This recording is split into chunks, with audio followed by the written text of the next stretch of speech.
ang Happy For You ng Josh Lia pinilahan sa sinihan. Talaga naman nakaka-happy ang balitang ito para sa pelikula ni na Joshua Garcia at Julia Barreto. Ito na agad ito sa takilya sa kanilang biggest opening at umabot na ito ng 20.5 million pesos at syempre madadagdagan pa ito sa mga susunod pang mga araw. Dami na naman pinaiyak at pinakilig ang Josh Lia at maging single or in a couple or in a relationship or in a breakup ay talaga naman makaka-relate ka rito at mag-e-enjoy ka sa pelikulang ito. Umano rin ito ng mga samot-sari mga reactions at karamihan ay nakatanggap sila ng mga positive review. Naging ang mga celebrities gaya ng kambal na sina Cassie at Mavi ay hindi rin pinalagpas ang pelikulang ito. Sinuportahan nila ang Josh Lia. Narito ang kanilang reaction, panoorin natin.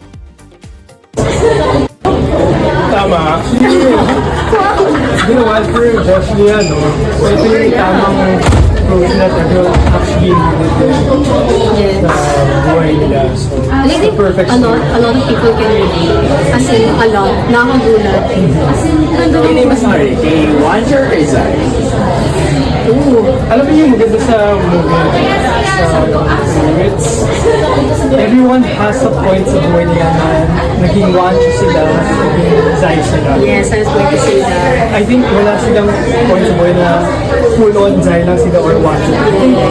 Two sides of the coin sila. Yeah, I agree.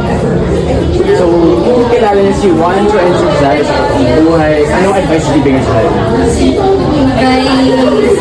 Kay Wancho, I would say, continue to invest in yourself and continue to love yourself first because you cannot love another person without yourself first. And kay Zai, grabe. You're so strong. You're so strong. Parang, I don't think she needs advice kasi I think she knows what she wants. And nakagila mga babae, you should know what you want, girls. Yun lang.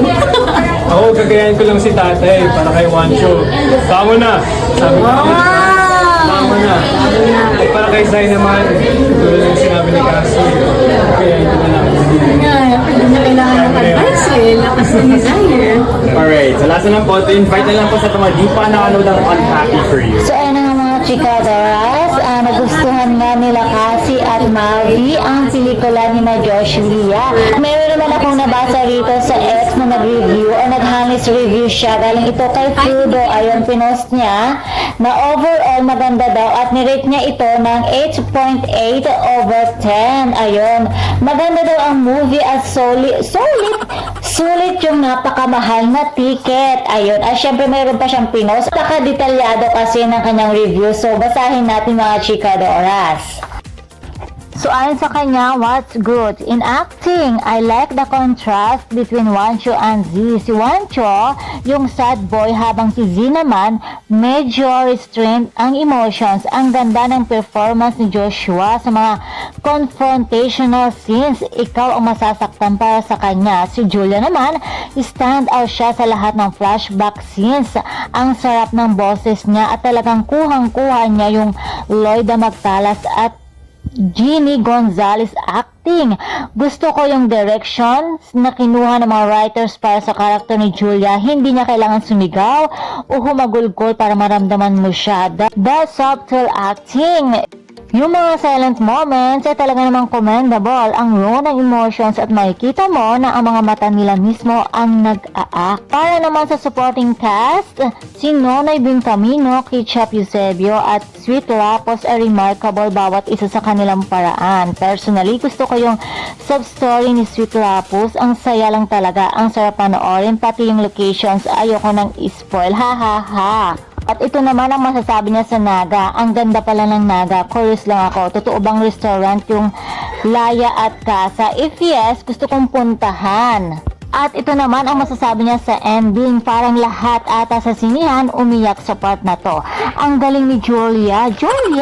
Ang galing ni Julia at Joshua kasi sa mata at ngiti pa lang umaacting na. Feel ko pwede pang magkaroon ng part 2. Hehehe. 8 naman ng Goldwyn review ng 3 out of 10 ang Unhappy For You na kung totoo siyang mataas na ito dahil si Goldwyn nagbibigay ito ng 0 kaya naman diba na happy rin siya sa Unhappy For You. Ayan naman mga chika adoras, madami talaga nakaka-relate dito dahil bentang-benta sa mga manonood at syempre medyo parang feeling ko medyo nabitin din sila kaya hinihingi nila na sana ay may part 2 ba, diba? Abangan natin yung mga chika adoras. That's all for now mga chika adoras. For more showbiz update, please don't forget to like, share, and subscribe my channel. Thank you for watching.